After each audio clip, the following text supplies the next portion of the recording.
right, another UFC pay-per-view week is upon us with UFC 302 going down in beautiful New Jersey on Saturday night. So that means it's time for another visit with our guy, the legend George Rush St-Pierre. George, comment ça va?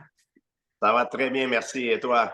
Très bien aussi. Okay, George. So we got a fun-looking pay-per-view card here this weekend. Let's start like we usually do at the top with the main event. The lightweight title is on the line. Islam Makhachev, the biggest favorite on the card here, George, coming in at minus 550, taking on Dustin Poirier. This is his third crack at the lightweight title, 0 for 2 in the previous two fights. He's coming back at plus 425 over at BET99. So everything really points to Makhachev here, especially the odds, minus 550. That's a big favorite. But maybe we're due for an upset in a title fight. It seems like every year and a half or so, we do see a big upset in a title fight. A couple of recent ones that come to mind, Sean Strickland over Israel Adesanya, Juliana Pena over Amanda Nunes. So my question for you is, do you think Poirier is being undervalued here a little bit? And ultimately, how do you think this fight plays out? Listen, one thing I've learned through my career is there is nothing more dangerous than victory. There is nothing more risky than be on a winning streak, because mentally you gain a false feeling of security. I don't know if it's the case here. However, if you're willing to take a risk,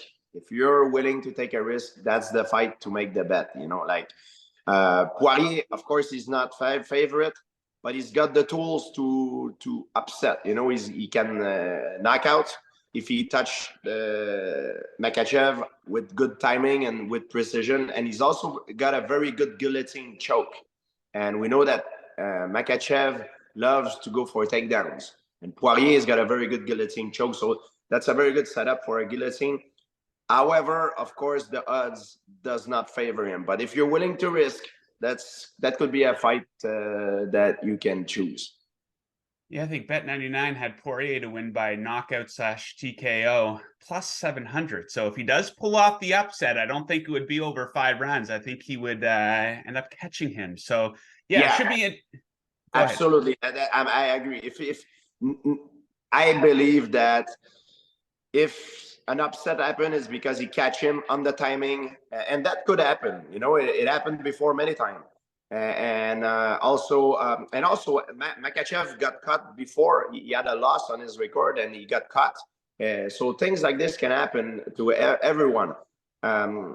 When someone feels and seems very like on a winning string and seems invincible, that's when he's at his most dangerous time. Of course, the favors, and if you look at the stats, everything, it favors Makhachev by a lot. But don't count Poirier out. Poirier's got the skill to make an upset. Yeah, Poirier, absolutely. Something very dangerous about a fighter with nothing to lose, and not a lot of people expect him to win here. So let's talk about Islam Makhachev here a little bit. And this situation he's in on Saturday night is something that you can relate to. He is absolutely rolling right now, 13 straight wins. He's often a big favorite in all of his fights. So when you're in this situation, and you have been in this situation, is it difficult to stay humble? Is it difficult to stay motivated when things are seemingly coming as easy as they are for him? Well, it's not easy. It's extremely hard to become champion, but it's even harder to stay champion. And the reason why he's so successful, Makhachev, he works extremely hard and he's got an incredible team behind him. The day that you decide to cut the corners, to slack, that's when you get cut.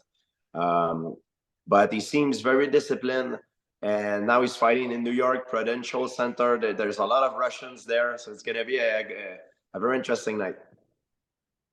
Okay, so if not Dustin Poirier at 155 pounds, which lightweight do you think has the best chance of knocking off Islam? It looks like he's in the middle of a long title run here, but who would you give at 155 the best chances at beating him? Arman is one of them, and I think he's going to be next. I think we need some fresh blood if Poirier doesn't do it, I think we need some fresh blood because Makachev almost cleaned up the division, you know. So I think Ahman is one of them, and you know, Chandler would be an interesting matchup as well. Michael Chandler, he's got a lot of power, great wrestler, very explosive. That could be another option. We'll see. But now he's scheduled to fight Conor McGregor at Yeah, 170. we'll see. Yeah, whoever wins that fight might actually have the claim at the title shot here at 155, even though that fight's taking place at 170. Yeah, exactly. So I think what they're planning, because you know UFC, it's a business. You know, I'm trying to read their mind here. You know, it's just speculation. I think if Conor wins decisively with a great performance, he's gonna knock at the door for a title shot against Leon Edwards, and Leon wants it as well because it's everybody wants the money fight. Conor brings a lot of money, a lot of awareness, a lot of attention, and it's good for your career if you fight Conor McGregor and you beat him. But on the other side, if Chandler wins, maybe he's gonna go at 170. You know, it's a possibility, or maybe he's gonna challenge Makachev because Makachev is on a tear, and maybe he's gonna be like, you know what, I'm up for the challenge of Makachev. That would be interesting too. Yeah, if Chandler beats McGregor, his star will get even bigger. So yeah, he would probably have a claim at a title shot there. Okay, let's drop down to the co-main event here for UFC 302, George. Middleweight fight, the #1 ranked Sean Strickland coming in as a -225 favorite over at BET99. He's taking on #7, Paulo Costa, +185 for Costa. How do you see this fight going? Well, you have someone who's very powerful in Paulo Costa. He's like a tank. He comes forward. And on the other side, you have someone who's very calculated. He's got a great defense. Maybe not as flamboyant as Paulo Costa, but very technical. And he's very basic. You know, what he does, it's very basic in technically, but it's not basic in its execution. He's got a perfect timing. So Strickland, I think it's a good fight for him because he's fighting a guy that's gonna come forward, gonna try to trade with him standing up. And Strickland is at his best in those kind of situations, especially when the fight is more boxing oriented. Sean Strickland is very good with his hands. He's good with his kick as well, but he's very good with the timing of his hands. He trains a lot of boxing, and boxing with the big gloves and boxing with MMA gloves and in an octagon, it's very different. And Sean Strickland is truly the specialist in boxing regarding for MMA. Okay, so would you give Strickland the edge then in this fight? If I have to bet on this fight, I would give Strickland a slight edge because also of the timing. Yeah, he comes from a loss, but he seems to do very well with this style of fighters. Okay, so speaking of Sean Strickland, we're not seeing it in the build-up to this fight, but we have often seen in some of his past fights where the trash talk can get pretty negative. So I want to ask you, do you think the trash talk in combat sports and in the UFC, do you think it's starting to cross the line? Because we saw a wave of it at the end of 2023 into 2024. Colby Covington bringing up the deceased father of Leon Edwards. The stuff with Strickland and Dracus du Plessis got quite negative as well. You have stuff with Ian Gary's wife, for example. People are bringing her into the mix to kind of mock him. Do you think it's starting to cross the line here? Do you think it's going too far? Well, I don't know if there is a line. You're not playing golf. You're playing, you know, you're fighting, and your life is on the line. So the outcome is a lot more serious than a game. So guys will try to do anything, trying to make you derail and lose your chill, you know, to fight with emotion, which is a mistake. That's why I never exposed my personal life in first place. I never did it because I wanted to protect myself from these sort of attacks. So I didn't give any material to my opponent to trying to get to my family, for example.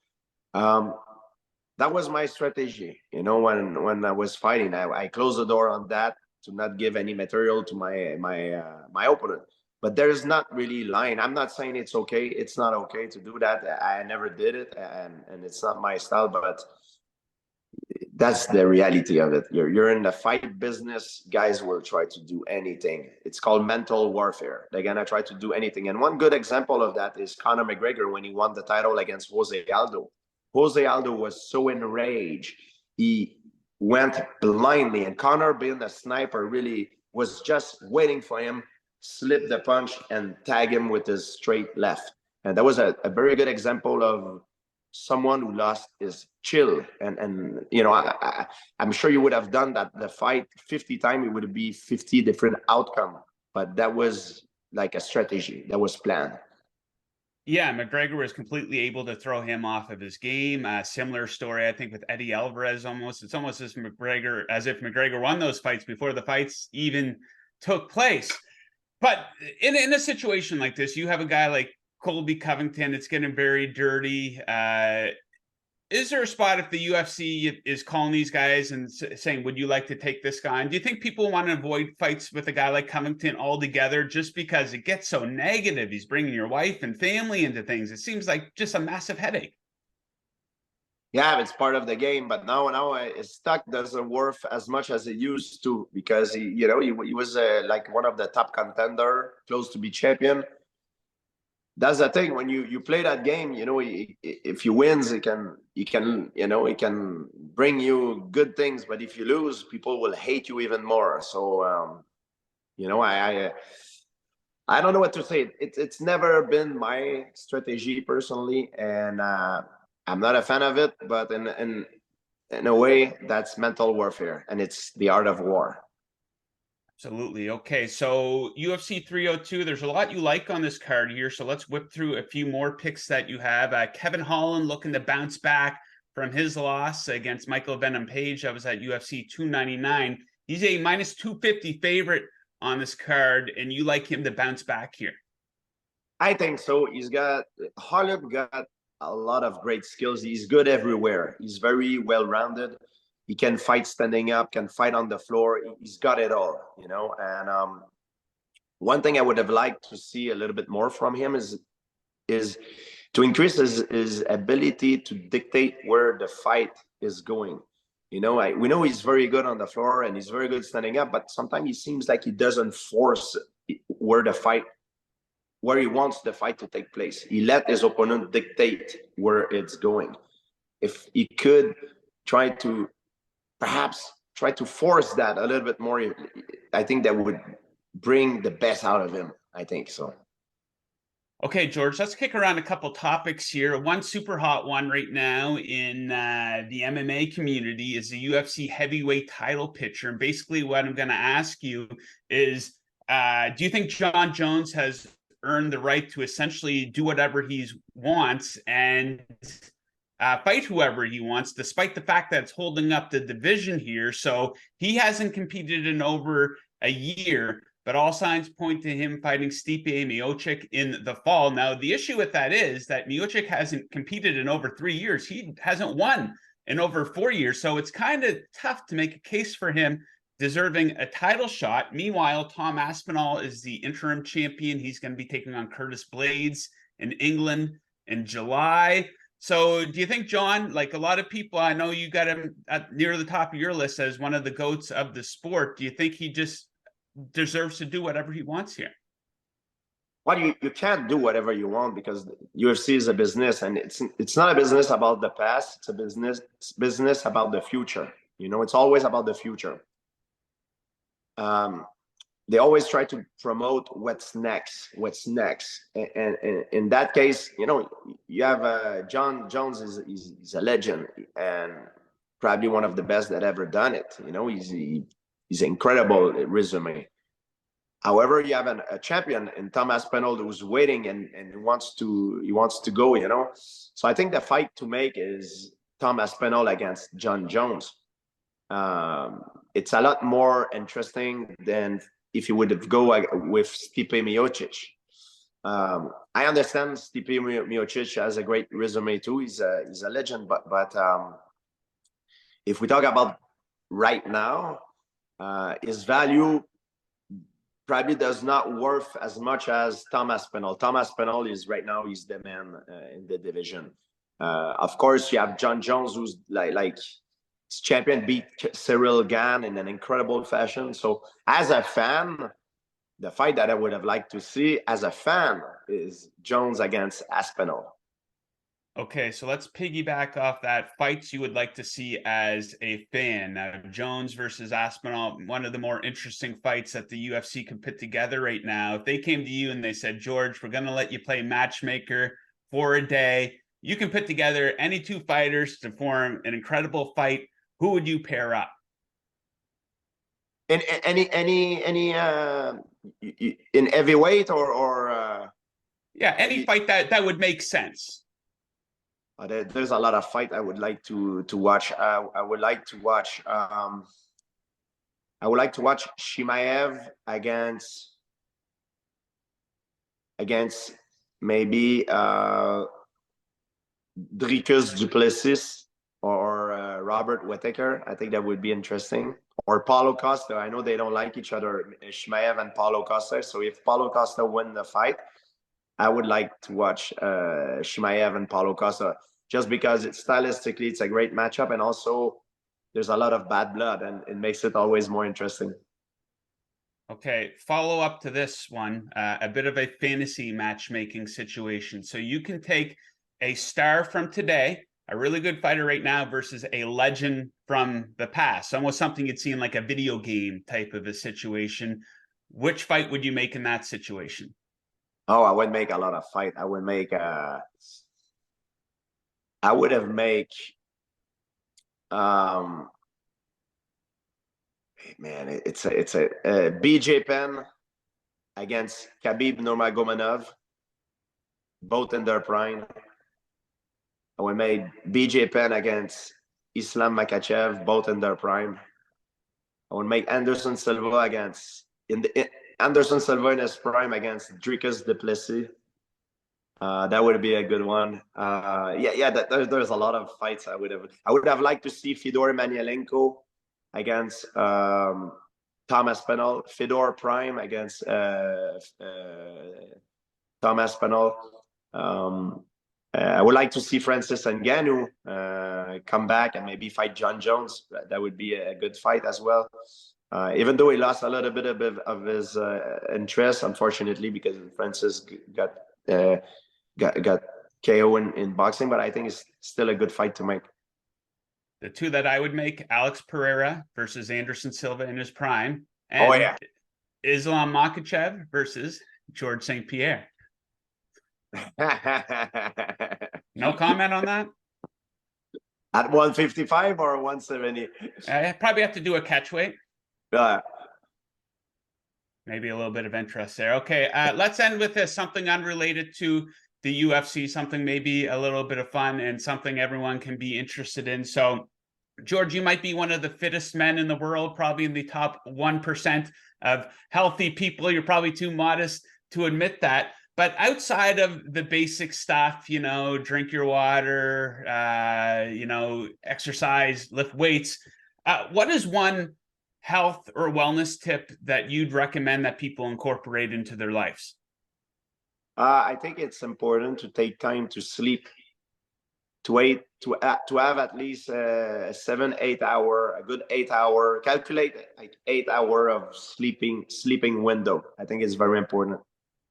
Sleeping, but I think sleeping is more important than the diet, and I think working out, it's also more important than the diet. I think workout to stay busy, stay active, to exercise. I think it's one of from what I've read, from the literature, and from what I've heard, the research I've done, personal research. I'm not a doctor, but from what I've researched, apparently it's the number one factor if you want to increase your longevity. So I think exercising is the number one thing. Sleeping is very important too, because you improve during the rest. You don't improve while you're training. You improve during your recuperation. Okay, any tips for the sleep routine? I doubt GSP is sitting there scrolling Instagram at midnight. Any suggestions for the people out there? Well, I'm gonna tell you something that I rarely do, but it's recommend to not watch TV and play with your cell phone before you go to bed because of the light. And do what I say, don't do what I do, because I watch TV before going to bed. It's a bad thing to do. Absolutely. Okay, George. So we're going to leave it at that. By the way, George went 3-0 with his picks at UFC 301. So hopefully he'll piggyback off that one this time around. We will be catching up with you again, George, for UFC 303. That's going to be a big one. Conor McGregor in Las Vegas. I am on a tear now, my friend. I am on a tear, but I'm supposed to be a so-called expert, but even me, myself get it wrong sometimes. So yeah, hey, George is on a heater, right? So we don't want to back off now. But George, we're going to leave it at that. We thank you very much for joining us. Best of luck with your bets. To everyone watching, thank you for tuning in, and make sure you check out Bet99 for all your UFC betting needs.